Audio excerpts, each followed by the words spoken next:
আমি প্রায় মাঝে মাঝে গোরস্থানে আসি। আমার এখানে আমার চাচার কবর। আর গোরস্থানের মধ্যে আসলেও একটা অন্য রকমের ভালো লাগা কাজ করে। তো আজকে আসছিলাম আমার চাচার কবর জিয়ারত করতে। এসে শুনলাম যে এখানকার যে লাইট গুলো ছিল সেই লাইট গুলো সব চুরি হয়ে গেছে। তো মাঝে আজকে দিনের বেলা আসলাম, আমি ম্যাক্সিমাম টাইমে রাতের বেলাই আসি। তো রাতে যখন আসি তখন এই পৌর গোরস্থান খুবই সুন্দর দেখা যায়। আমি কয়েকদিন করে আসছি এই শুধু এই লাইটিং এর জন্য। ভিতরে অন্য রকমের একটা প্রশান্তি লাগে, ভালো লাগে। তো আমার কাছে যেটা মনে হয় যে দেখেন, গোরস্থান হচ্ছে এমন একটা জায়গা যেখানে আসলে যে যত বড় পাপী হোক তার মধ্যে হয়তো একটা অনুতপ্ততা চলে আসে, তার মধ্যে একটা বিষণ্ণতা চলে আসে যে শেষ ঠিকানা কিন্তু এখানে।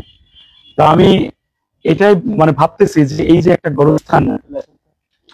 গোরস্থান যেখানে আহ মানুষের শেষ ঠিকানা, এই ঘরে মানুষ, এই মাটির ঘরে মানুষের অন্তিম। দেখেন এখানে শত শত কোটি টাকার মালিক আছে, ঘুমাই আছে এই মাটির ঘরে। আবার অনেক বড় বড় অফিসার আছে মাটির ঘরে, এখানে ঘুমাই আছে। তার মানে কি, যে আপনি যত টাকা পয়সার মালিকই হন আর যা কিছু হন না কেন, এটাই আপনার আলটিমেট শেষ ঠিকানা। তো আজকে যে চোর এখানে চুরি করতেছে সেও তো মানুষ। আমার প্রশ্ন হচ্ছে যে আপনি বা আপনারা যখন এখানে এই লাইট গুলো নিচ্ছেন, এটা তো আপনি বিক্রি করবেন খুবই কম টাকায়। এই জিনিস মানুষ খুবই কম টাকায়, সামান্য টাকায় হয়তো যেখানে সেখানে বিক্রি করে দিবে। অথচ আজকে এই কবরস্থানের যারা কবর জিয়ারত করতে আসে বা যারা প্রদর্শন করতে আসে তাদের সুবিধার্থে আপনার, আমার জানা মতে বিদেশি অর্থায়নে আপনার এই কাজটা করা হয়। তো সেই জিনিসগুলো যে যারা চুরি করে নিয়ে গেল, তারা আসলে কি কোনো মানুষের মধ্যে পড়ে বা তাদের মধ্যে কি ন্যূনতম কোনো মানবিকতা বা মনুষ্যত্ববোধ আছে? এটা আমার প্রশ্ন। তো কবরস্থান এটা একটা পবিত্র জায়গা, এটা একটা ধর্মের মানুষের শেষ ঠিকানা। তো এখানে আমি আসার পর, আজকে এই ঘটনাটা দেখার পর আমি টোটাল সারপ্রাইজড হয়ে গেছি। আমার আসলে কিছু বলার নাই। আমি স্পিচলেস বলতে পারেন। মানুষের সর্বশেষ ঠিকানা, শেষ আশ্রয় যে জায়গাটা, এখানে আসলে আমার মনে হয় যে যে খুনি, যে খুব খারাপ মানুষ, সেই মানুষটার মন গলে যায় যে এত কিছু করছি, এই সব কিছুর পরে এই শেষ জায়গাটায় আমাদের আসতে হবে। তো তারপরেও একটা মানুষের মধ্যে যদি এই ন্যূনতম মানবিকতা বা মনুষ্যত্ব বোধটুকু না থাকে, তারা যদি এই গোরস্থানের জিনিস চুরি করে নিয়ে চলে যায়, আমি আসলে, আমার কাছে মনে হয় তারা মানসিকভাবে সুস্থ না। কারণ মানসিকভাবে সুস্থ মানুষ এটা করতে পারে না। তো আমার খুবই মন খারাপ হয়েছে এখানে এসে। আর আপনারা হয়তো জানেন কিনা জানি না, এখানে রাতের বেলা আসলে খুবই সুন্দর লাগতো এই লাইট গুলোর জন্য, আলোকসজ্জার জন্য। আর এই লাইটের মধ্য দিয়েই মানুষ তার আত্মীয় স্বজনের কবরটা খুঁজে পেত। অথচ সেই লাইটটা, সবগুলো লাইট, একটা দুইটা লাইট না, প্রত্যেকটা লাইট চুরি করে নিয়ে চলে গেছে।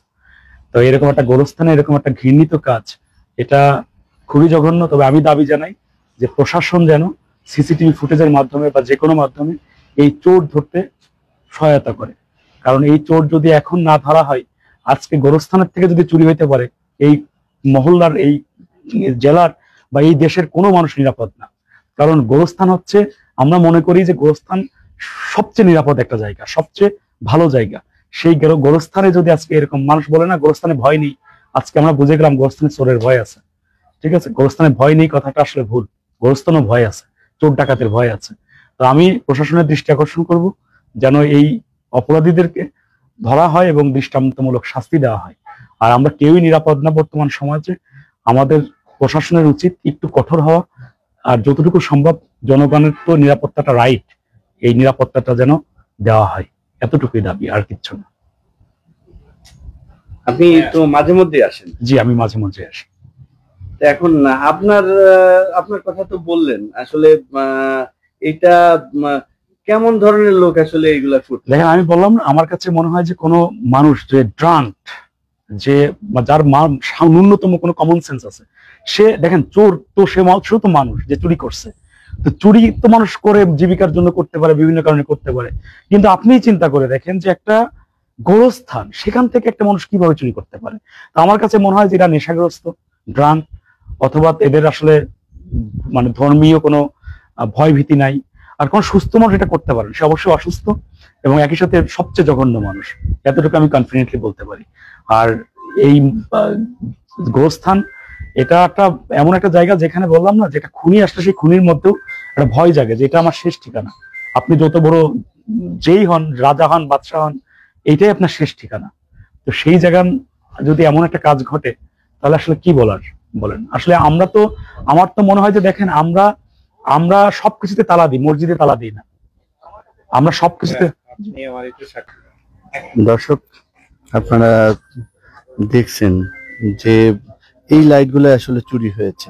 দেখেন, আপনাদেরকে আমরা একটু দেখাই।